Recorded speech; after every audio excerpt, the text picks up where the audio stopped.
Kalau memang ternyata si istri, ya dalam hal ini ibunya si penanya ya, itu memang ada hak atas kepemilikan rumah itu, maka ya dibenarkan.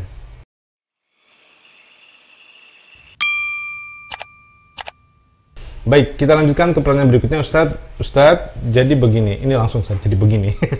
Ustadz, jadi begini, bapak ibu saya itu berpisah sekitar 8 tahun yang lalu. Ceritanya ibu saya meninggalkan rumah karena pergi dengan laki-laki lain, dan pada akhirnya mereka menikah sampai sekarang.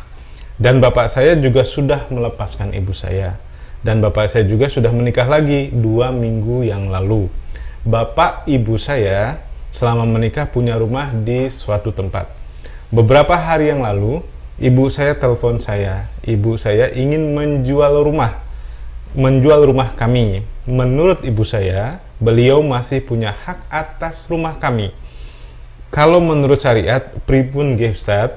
Apakah keinginan ibu saya ini bisa dibenarkan? Jazakallahu khair. Amin wa iyyakum. Jadi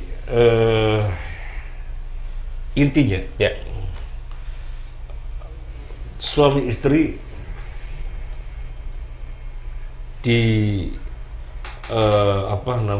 memiliki hak atas rumah, Ya.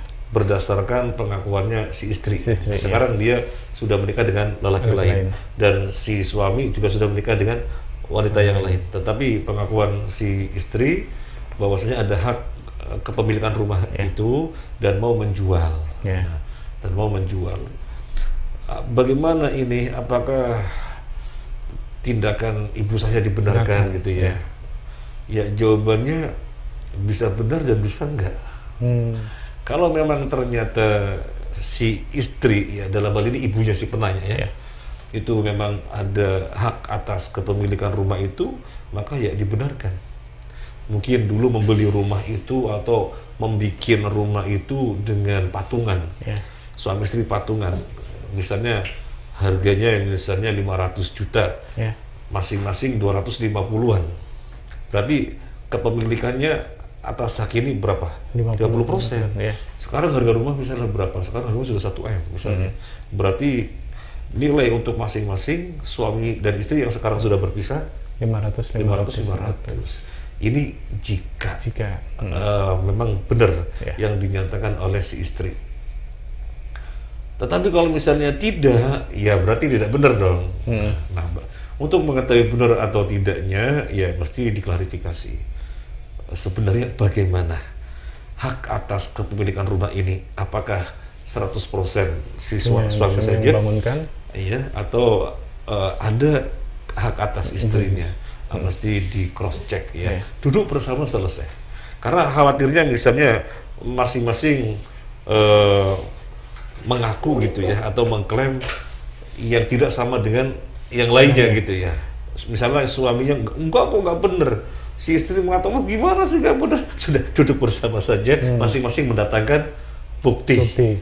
Masing-masing mendatangkan bukti, sehingga kemudian diketahui ini sebenarnya posisinya bagaimana. Jadi kembali kepada pertanyaannya, benarkah tindakan ibu saya? Ya bisa benar, bisa enggak. Bentuk proses perceraian tidak mempengaruhi hak saja. Kalau di sini kan, kalau dari kisahnya ini kan istrinya nusus berarti. Iya, kita tidak membahas itu ya. Kita tidak membahas itu. Yang kita bahas adalah hak atas kepemilikan rumah. Ya, hak atas kepemilikan rumah. Bahwasanya ini kepemilikannya benar milik dua orang, suami dan istri yang sekarang telah berpisah, atau bagaimana kan begitu. Kalau kemudian yang ditanyakan perceraian ini apa tidak berpengaruh kepada haknya gitu ya, karena misalnya ya kita kan nggak tahu ya, misalnya istri nusus gitu ya, lari dari suaminya, padahal suaminya orang baik-baik, tapi dia lari karena kesemsem sama lelaki lain gitu ya itu perkara tersendiri, itu pembahasannya tersendiri, tetapi hal ini tidak mempengaruhi hak kepemilikan. Oke, baik, jazakallahu Ustaz atas jawabannya.